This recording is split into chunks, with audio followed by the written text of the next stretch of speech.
So every one of us has like something different about us that nobody else has. It could be something that like everybody knows to only like your closest friends. And even though it makes us unique, it's okay to be different.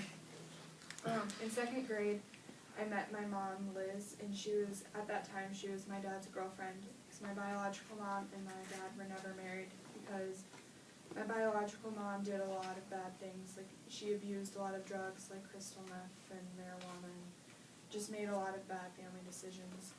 And my mom, Liz, encouraged my dad to start going to court to gain full custody of me. And of course, my biological mom made up a lot of stuff that wasn't true, that they like abused me and they lied and they did drugs, and she started saying that my mom brainwashed me, which it didn't happen. And eventually we started getting supervised visits, and I got an attorney, and I started telling my dad what some of the stuff my mom said, and we started limiting visits even more.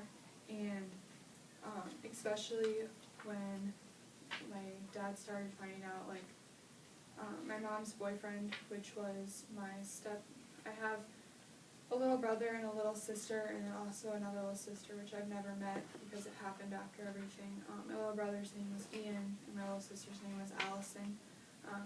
My biological mom had Ian with one guy who lives in Anamosa, and had Allison with another guy who they're still currently together. And he just did a lot of bad stuff to me, which I didn't tell my parents for a really long time. And we had to go to the police, and it would just cause a whole other long case in court. But in 7th grade, we were still going through this whole court process and still doing a few supervised visits. And my attorney, Alyssa, picked me up, and we went to the 5th Street Coffee House because it was an early out. And she asked me if I had ever thought about Liz adopting me. And of course I said yes, and then she wanted to know if that would be something I would want. And I said that it would be. And I remember that night I went home and I thought about it, and then I decided I wasn't going to talk to her about it for a while because I didn't know how she would feel about it.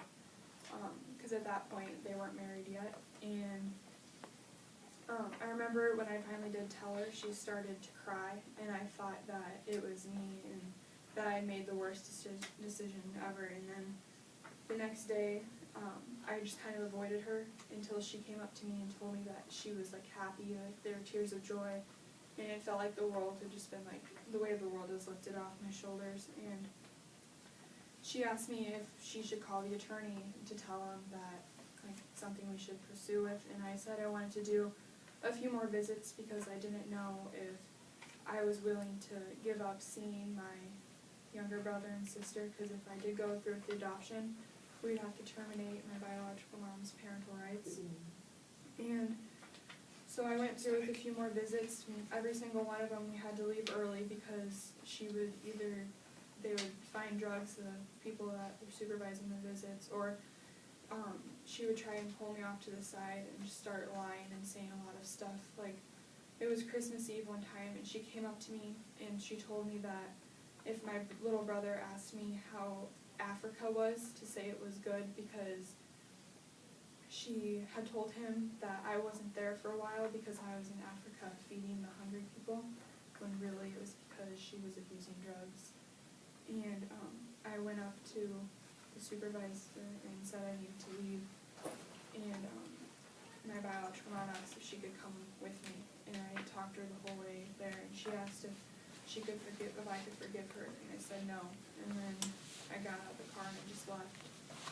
And then the next time I saw her was on my birthday, and I was supposed to see her at the rec center, and she never showed up. And then she just stopped talking to me, and we didn't figure out why, and then she told me it was because she didn't like who was supervising the visits, and if they were going to keep supervising the visits, then she was going to stop seeing me. And that was the night I went home and I was crushed, and I didn't want to talk to anybody, and I went through a really bad time, and that was the time I knew that I was just going to be done seeing her, like it wasn't worth it anymore. And parents, if I terminated her parental rights, I would still be able to see Ian and Allison, and they said they would do everything they could try, and so we went ahead and we called Alyssa the next day, and we started the adoption, and it took a really long time, and then on April 5th in 2011, we went down to the courthouse, and my dad's side of the family came over, and a few relatives of Liz's came over, and we all went down to the courthouse, and Liz and I answered a series of questions about like why we wanted to do it and how we would benefit from it, and similar questions, and we were both crying throughout the whole thing, and eventually it came to the point where we signed papers and she adopted me, and I was always really scared to tell people about it, and I was scared to see Donna in public, and every once in a while, since I work in Fairway, her relatives will come in and they'll say stuff to me about how like it was never Donna, it was always my parents, and how one day I'll realize the truth. And they just start saying a bunch of stuff where they'll go to other checkers and they'll say the same thing to them. And it's really hard to go to school with some of their kids and stuff. And I was really scared to tell people because I didn't want people to think I was weird or different because I was adopted by a parent, or think that things were weird with me just because I had stuff go on in my past like that. And I just eventually, when I started telling some of my friends, I became more like aware that it was okay to be different, and it was okay for some people to realize what I had gone through.